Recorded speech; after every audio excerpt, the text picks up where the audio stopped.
अगर मैं आपसे कहूँ क्या आप जिंदा हैं तो आपका जवाब क्या होगा? क्या वास्तव में ये एक उचित सवाल होगा?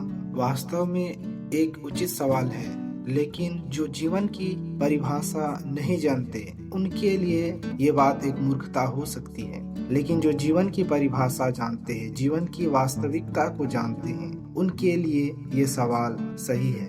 दुनिया में बहुत सारे जीव जंतु हैं, पेड़ पौधे हैं, उनका जीवन और मनुष्य का जीवन बहुत ही अलग है। पशु पक्षियों में सिर्फ प्राण होते हैं, लहू होता है, उससे वे जिंदा रहते हैं। जो सांस लेता है, बढ़ता है, उसमें परिवर्तन आते हैं, शारीरिक रूप से हम कहते हैं वो जिंदा है। लेकिन मनुष्य के लिए ऐसा नहीं है। मनुष्य सिर्फ लहू से या प्राण से केवल नहीं, लेकिन मनुष्य में आत्मा भी होती है और उस आत्मा में एक स्वभाव होता है। जब मनुष्य आत्मिक स्वभाव, जो वास्तविकता स्वभाव है, उससे अलग हो जाता है तो हम कहते हैं कि इंसान का आत्मिक मृत्यु हो चुका है। सांस लेता है, उसकी दिल भी धड़कता है, लेकिन भी अगर आत्मा में उसका स्वभाव जो वास्तविकता है वो बना हुआ नहीं है तो हम उसे जिंदा नहीं कह सकते। दुनिया में कितने सारे लोग हैं, लेकिन क्या सबका स्वभाव या सबका चाल चलन एक जैसा है?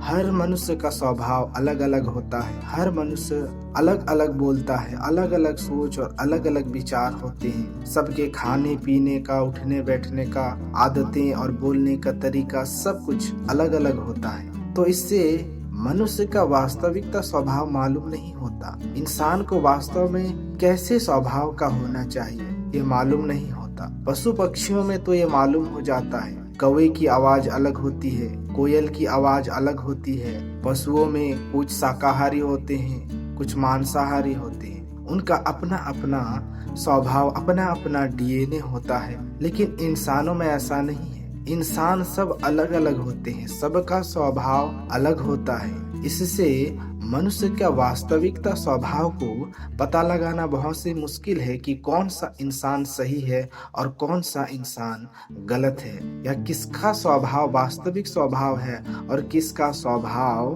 वास्तविकता से अलग है। जो इंसान सांस लेता, चलता फिरता है, उसका दिल भी धड़कता है और सब काम वो कर रहा है, लेकिन वास्तविक स्वभाव जो इंसान का स्वभाव होना चाहिए, अगर वो उससे अलग है तो शारीरिक रूप में तो वो जिंदा है, लेकिन आत्मिक रूप से हम उसे जिंदा नहीं कहते। परमेश्वर ने जब मनुष्यों को बनाया था तब मनुष्य निर्दोष, निष्कलंक और वास्तविक स्वभाव जैसा परमेश्वर ने उन्हें बनाया था, उनका स्वभाव वैसा ही था। लेकिन जब उन्होंने पाप किया तब उन्होंने अपना वास्तविक स्वभाव को खो दिया। तब से मनुष्य एक मरणहार प्राणी बन गया, एक नाशवान प्राणी बन गया। मनुष्य की मृत्यु होने लगी और हर मनुष्य में अलग अलग स्वभाव में परिवर्तन आने लगे। और जैसा वास्तविक स्वभाव देकर परमेश्वर ने इंसानों को बनाया था, मनुष्यों ने अपना वास्तविक स्वभाव को खो दिया और आत्मिक रीति से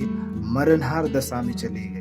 लेकिन परमेश्वर ने एक उपाय किया कि मनुष्य जो पाप करके मरणहार बन गया या अपना वास्तविक स्वभाव को खोकर आत्मिक मृत्यु मर चुका है, परमेश्वर इंसानों को फिर से वही स्वभाव देकर जैसा परमेश्वर ने पहले इंसानों को रचा था वैसा फिर से मनुष्य बन जाए, इस विचार से परमेश्वर ने एक उपाय किया। जब हम बीमार पड़ते हैं या हमें बुखार होता है या किसी प्रकार की बीमारी होती है तो हम उससे छुटकारा के लिए, इलाज के लिए टैबलेट लेते हैं या इंजेक्शन लेते हैं, जिससे जो बीमारी का हमारे अंदर वायरस होता है वो इंजेक्शन या टैबलेट के द्वारा या अन्य इलाज और दवाई के द्वारा उससे छुटकारा पा जाते हैं। पाप भी एक बीमारी के समान है, उसका भी एक इलाज परमेश्वर ने ठहराया है और वो इलाज है यीशु मसीह का लहू। परमेश्वर पिता ने जगत से प्रेम किया और अपना इकलौता पुत्र दिया ताकि जब यीशु मसीह संसार में आए और अपना पवित्र लहू बहाए और उस लहू पर जो बहाया जाए, जो भी विश्वास करे कि यीशु मसीह का लहू मुझे मेरे मरणहार दशा से, अर्थात जो स्वभाव परमेश्वर ने मनुष्य को देकर रचा था, उस स्वभाव से पाप करके मनुष्य जो दूर हो गया है, फिर से उस स्वभाव को पाने के लिए उस जीवन को पाने के लिए, जो आत्मिक जीवन है, उस यीशु मसीह के लहू पर विश्वास करना है।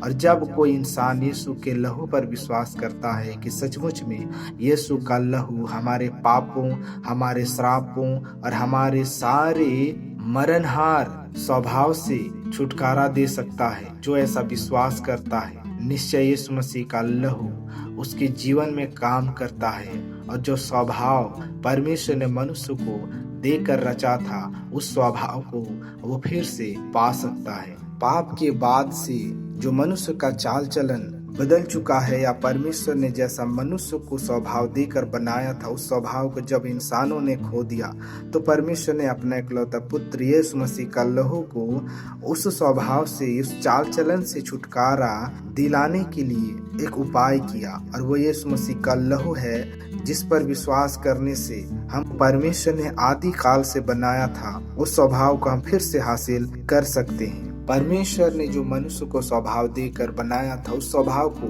फिर से पाने से पहले हमें उस निकम्मी और बुरे चाल चलन और बुरा स्वभाव जो पाप के द्वारा उत्पन्न होता है, पहले उससे छुटकारा पाने की आवश्यकता है। और वो छुटकारा यीशु मसीह का लहू देता है। हम एक वचन पढ़ेंगे जो बाइबल में से पहला पतरस की पत्री, उसका 1 अध्याय और उसका 18 पद में इस प्रकार से लिखा हुआ है, क्योंकि तुम जानते हो कि तुम्हारा निकामा चाल चलन जो बाप दादों से चला आता है, उससे तुम्हारा छुटकारा चांदी सोने अर्थात नाशवान वस्तुओं के द्वारा नहीं हुआ। 19 पद में लिखा है, पर निर्दोष और निष्कलंक मेमने अर्थात मसीह के बहुमूल्य लहू के द्वारा हुआ है। तो परमेश्वर का धन्यवाद करते हैं कि उसने अपना इकलौता पुत्र यीशु मसीह का लहू हमारे लिए दिया, ताकि उस लहू से जो बाप दादों से चली आने वाले निकम्मा चाल चलन जो पाप के अनुसार है,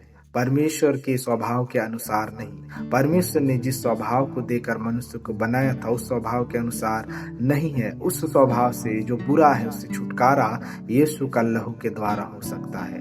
और जब कोई यीशु के लहू पर छुटकारे के लिए विश्वास करता है, उसका निकम्मा और बुरा चाल चलन से छुटकारा हो जाता है। और जब मनुष्य उस निकम्मे और बुरा चाल चलन से छुटकारा पाएगा और यीशु मसीह के स्वभाव को अपनाएगा, हम उसे ही आत्मिक रीति से जीवित इंसान कह सकते हैं। आज संसार में जितने भी लोग पाप के दासत्व में और यीशु मसीह के सच्चाई और स्वभाव से अलग हैं, परमेश्वर की दृष्टि में हर कोई एक मरा हुआ व्यक्ति है। लेकिन जो यीशु मसीह लहू पर उद्धार के लिए विश्वास करता है और अपने स्वभाव के परिवर्तन के लिए विश्वास करता है और यीशु मसीह के स्वभाव को अपना लेता है, वो व्यक्ति आत्मिक रीति से जिंदा है और परमेश्वर उसी को जिंदा कहता है। भले ही मनुष्यों को देखने, मनुष्य की दृष्टि में चलने फिरने सांस लेने वाला जिंदा कहलाता है, लेकिन परमेश्वर उसे ही जिंदा कहेगा जो परमेश्वर के बनाए गए स्वभाव के अनुसार है। तो मैं आशा करता हूँ कि आप समझ पाए होंगे कि वास्तविक जीवन का अर्थ क्या है, या एक जिंदा मनुष्य कौन है, परमेश्वर की दृष्टि में कौन जीवित है, आत्मिक रीति से कौन जीवित है, आप समझ पाए होंगे। परमेश्वर को धन्यवाद करते हैं। परमेश्वर आप सबों को आशीष करे।